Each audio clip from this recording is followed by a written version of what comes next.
This week back for students at Days Creek Charter School in Douglas County, and teachers say so far it's going smoothly. KEZI 9 News reporter Evita Garza explains why and how some teachers prepped for this unique school year. With their backpacks on, school supplies packed, and their little faces covered with masks, it's back to the classroom for the students here at Days Creek Charter School. Wanting to do everything we can to make sure we're in all the compliance we need to be so we can keep them in the classroom. Just a few weeks ago, the state released new guidelines that made it easier for rural schools to reopen.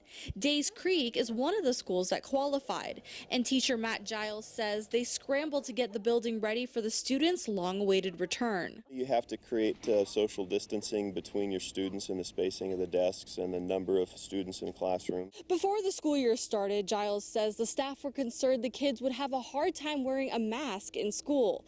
3 days in, he says it's going a lot smoother than they thought. Superintendent Steve Woods says he's impressed with how fast the kids are adapting to the changes. We had some really cool, creative masks and different things. And I think that kind of a fashion statement for some of the kids. For the rest of the week, they'll bring students back on a rolling start. That means each grade will come back one by one, and they started with kindergarten and first grade on Monday.